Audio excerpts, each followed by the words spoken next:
Muy buenas, mi nombre es Cristian Rodríguez, pertenezco al programa Ingeniería Industrial de la UNAD. Me identifico.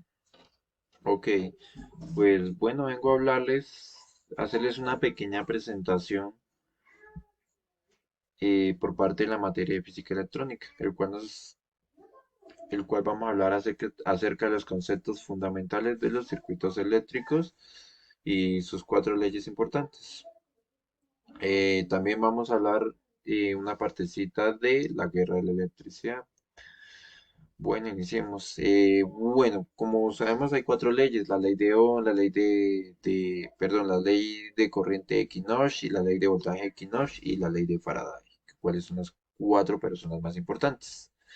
La ley de Ohm básicamente nos habla de la intensidad de la corriente que viaja por un circuito, perdón, que circula por un circuito por un conductor eléctrico es directamente proporcional a la diferencia de la potencia aplicada a la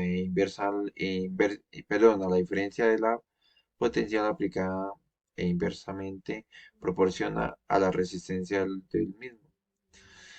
Como podemos observar en esta partecita, en esta partecita podemos observar un triangulito, el cual nos representa gráficamente la ley de Ohm, la cual podemos observar la V, que es voltaje, la R, que es resistencia, y la I, que es intensidad o electricidad. La segunda ley, que sería la ley de Kirchhoff. La ley de Kirchhoff, que nos habla. Él prácticamente nos habla de la suma de las corrientes o la suma de los voltajes deben ser siempre cero. Como referencia a esta ley es la llamada algunas veces primera ley de Kirchhoff o regla de Gauss o regla de la unión. También estaría la ley de voltaje, que, no, que es prácticamente lo mismo. Nos está hablando de la suma de las voltajes o de las corrientes, perdón, de las voltajes alrededor de una trayectoria o un circuito cerrado debe ser cero, como podemos observar aquí en este circuito. Quiere decir que la suma, sea esta carga, siempre va a tener el mismo resultado que va a ser cero. Ahora, en este circuito podemos observar lo siguiente. Podemos observar un nodo, esto que es una resistencia y nuestro alimentador de energía.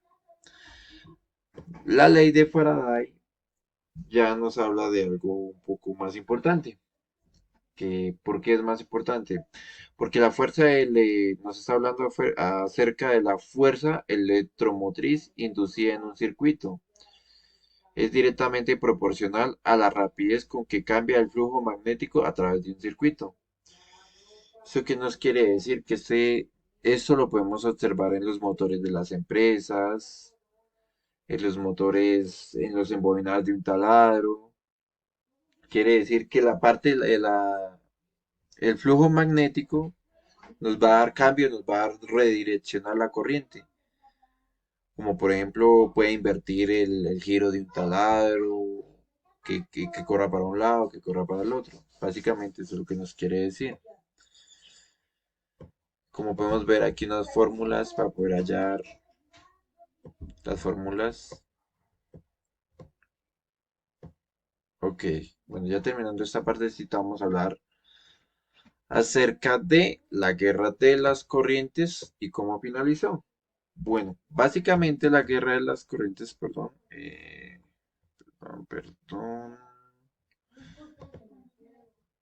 ok, listo.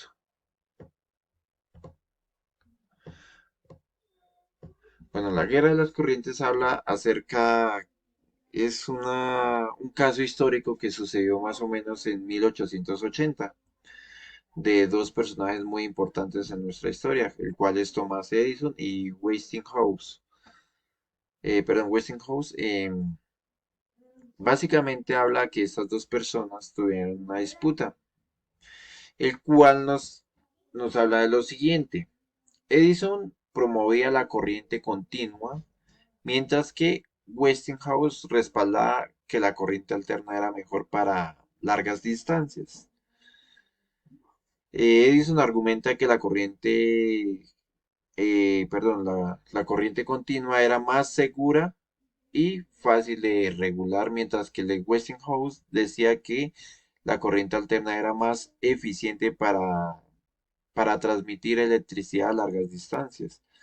La intensidad competencia, perdón, la intensa competencia entre las dos empresas llevó a una serie de medidas desesperadas, como campañas, difamación de una empresa de la otra, hablando mal uno del otro.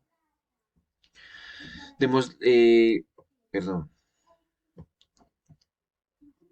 Ya llegando para poder solucionar esto, porque ellos estaban disputando para ver cuál empresa iba a alimentar de energía a los Estados Unidos. Finalmente la guerra pues de las corrientes llegó a su fin con la victoria de Westinghouse, ganando que dando a saber que la corriente alterna es más eficiente a largas distancias, adecuada para transmisiones de electricidad a largas distancias, lo que permite la expansión de la red eléctrica en todo el país y la adopción de la corriente alterna sentó base para que el sistema eléctrico moderno de hoy en día que conocemos